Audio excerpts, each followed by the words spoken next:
2011 Toyota Sienna LE.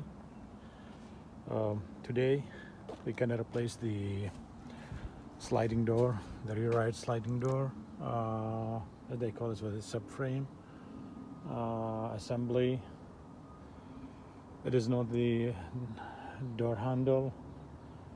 There is a part attached to the sliding door which is broken. First, we're gonna start to disable from here. There is up and here under the dash. We have to disable the sliding door so it can manually open it and close it. And we came the other side. We can open it manually.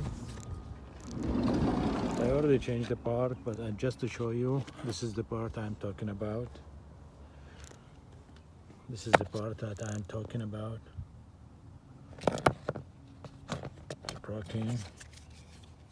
It's broken here, as you can see here.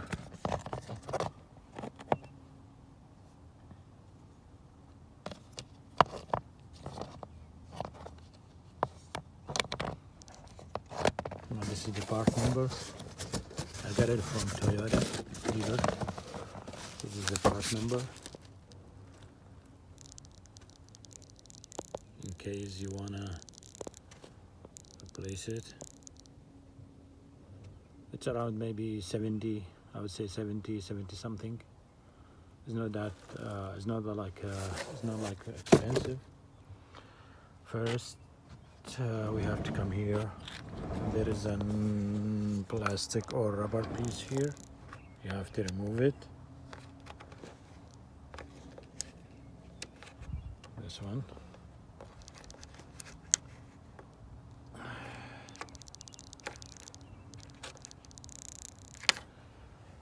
Here. And there is star. There is a star bulb there. We can use the star key.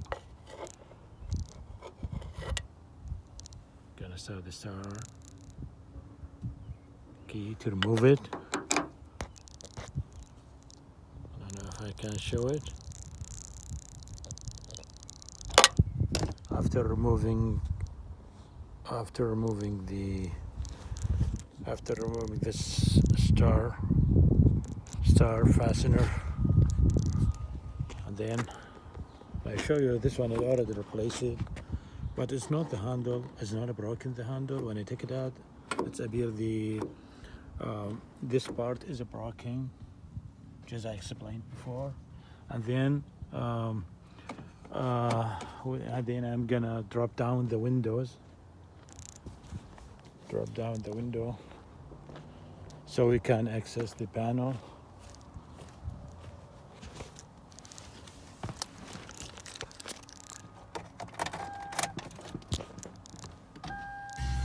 We cannot drop the window. Then we come back.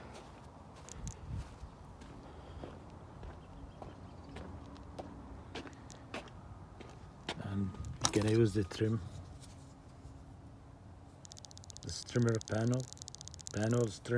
trimmer.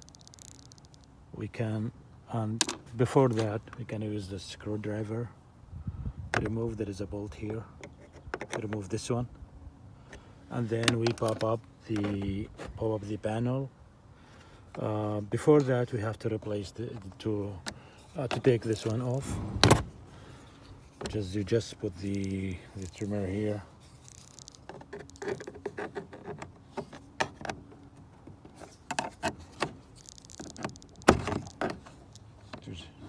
Here.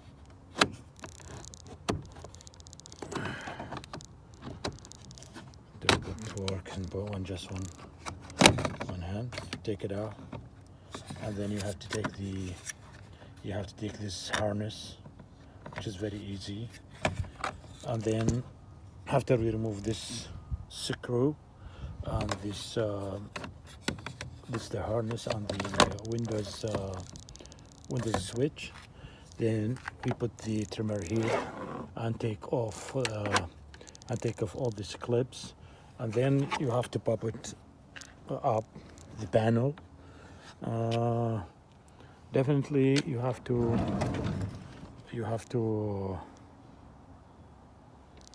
slide the door a little bit, and then just push it up and remove it. So I just want to make sure the handle is not broken. Sometimes people, they thought it's the handle. It's not the handle. It's just this part, as explained before, usually broke. And it's easy. Just once you take the panel, the inside panel, then you just slide it out. There is another screw just like this one, as I showed you before, the star one. You take them up, and then they install the new one. There is a clip here. There is a rod come here, and you just split it like that, and then sliding the rod here for the actuator, and then clock it. I'm sorry, I did not film it when I did the rear repair. It's just so easy, and then you tighten the two screws, and then put the panel back, and just like this, harness on the switch again. It's not that difficult. It's a very straight forward process, and that's it. Thank you.